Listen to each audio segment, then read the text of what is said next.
Hello and welcome to the third video in the presentation.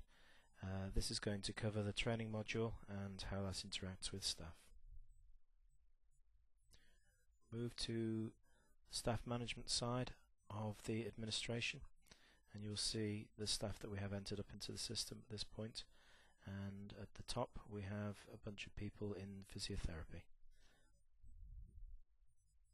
Person we are most interested in is Paul Thomas, so I'll call up his records and go into the staff detail.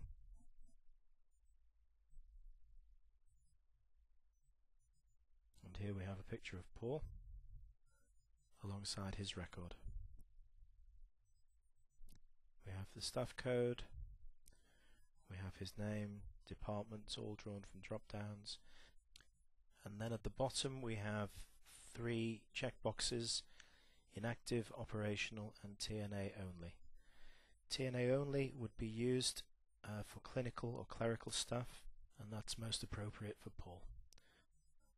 I'll just go across and show you the image link and show you that we can change the image there if need be. And I'll now move up to the absence tab, where we can monitor Paul's absences. We have a start and end date, which I'll just highlight. We'll set a reason for absence in from a select out of drop down boxes. We can save this record and we can allocate the absence to his timesheets. Moving across to the training module, this shows courses that Paul has undertaken, start and end date, and the outcome of that training.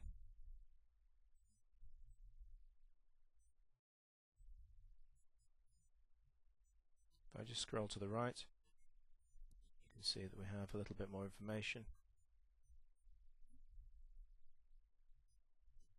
And this picks up refresher dates, outcomes, and the assessment dates. Now I'm going to move across to training needs analysis. This is where you would set up and create the requirements by department of your training programs. So as you'll be aware, we are using the physiotherapy department. Select that from the drop down and that will in turn reveal the training requirements for that department.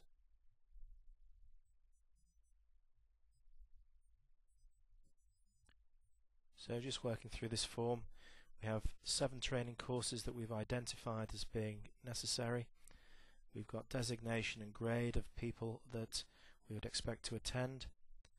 The next column are the numbers of people that are involved, and the system has also detected that. And then scrolling to the right, you can see the training provider and the frequency in months.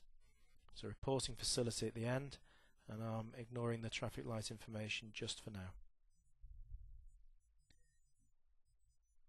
If we just focus for a second on the second line, this is lifting patients manually, and it is showing amber in our traffic light system. And I'm going to go into the reports and show you a little bit more about what that means. So just clicking this link at the end to a report, and this pops something up to screen. It's the standard reporting interface, and this is providing the detail of those 5 candidates that the datasheet showed us.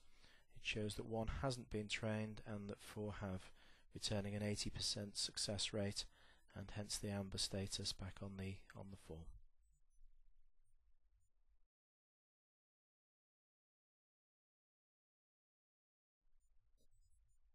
What we'll now do for completeness is we're going to create a new course requirement. So I choose a course from the drop down menu. We will make it relevant to physiotherapy department, and we'll choose the appropriate grade. What the system now does is it goes off and it identifies the number of people involved. It doesn't yet return the red, amber, green flag. It waits for us to save the record before it does that.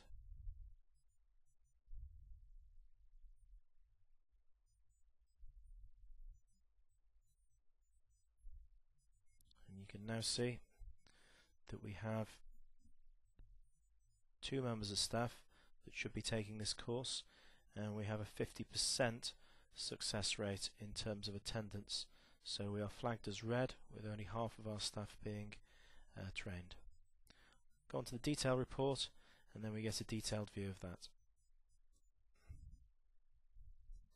And hoping you can all see that, we have one person that hasn't been trained, one person that has for the physiotherapy department.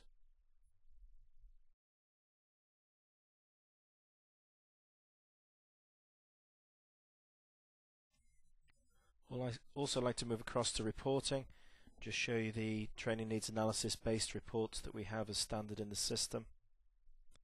3 standard reports. I'll just scroll down and pick 1 or 2 pieces of information out of those.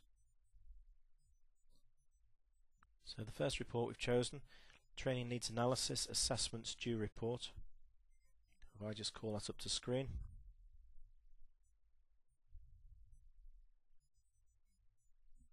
And choose the report parameters.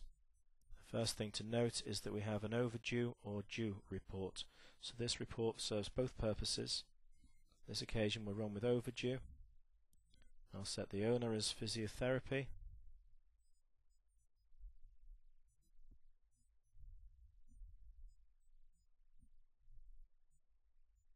And here's the report to screen. So what we have here is for the physiotherapy department, we have the names and dates of people that should be on training courses grouped by those training courses, and this are overdue.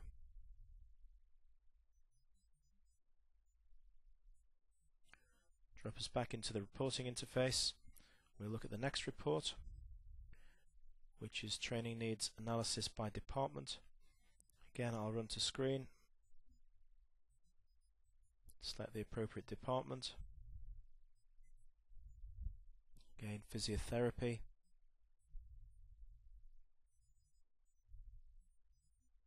On this occasion, we're looking at reports showing the various training courses that we have set up as training needs, the staff numbers involved, and the numbers have been trained with the percentage. The staff numbers and the percentage that we talked about. Following that, we've got the training provider, and if I just scroll to the right, you can also see the assessment due dates shown in months as well.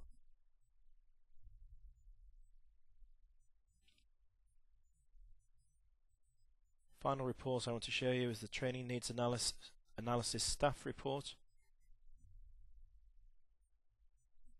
And again, we'll put that to screen.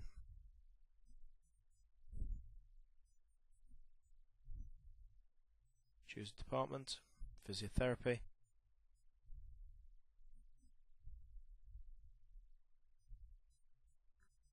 What we have now is a report showing for each training course the members of staff that should be taking it. For the next training course the same, and so on and so on. And on the right hand side whether they have been trained, and then percentages applicable to each of those courses.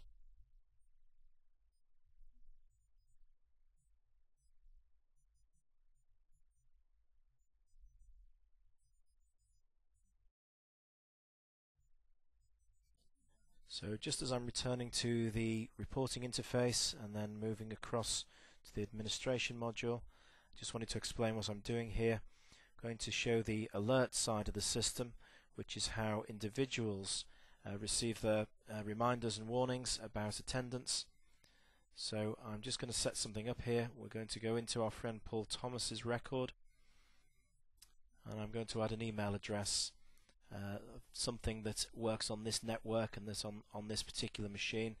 It's a Resman email address, but in the real world this would be Paul's. Just save that, and I'm now going to doctor his training record to prevent him from being compliant. So if I move those dates back and resave this record, you will hopefully see what I'm trying to achieve.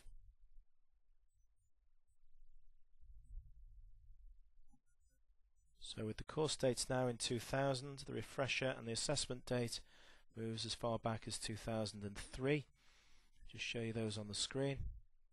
I think we're set for our reminder. I'll just make sure we've saved that, and then I move back. And what I'm going to do is wait for an email to come. So by virtue of the fact that there's the email arrived now, so by virtue of the fact that Paul has an email address set up in his staff record, and by virtue of the fact that his training record is in expiry, he now receives this reminder, and he will continue to receive this reminder on a scheduled basis, set up centrally within the system until he's compliant. So that covers everything I wanted to show you on the training side. I've shown you the training record where we would maintain staff absences and his training record of an individual. We've gone into the training needs analysis tab and looked at how we would create by department training needs analysis record, a series of courses that we expect people to attend. We'll see the traffic light compliance with that, having identified the number of staff involved, and the detailed reporting to give us the names of those individuals and to administer reminders and the like.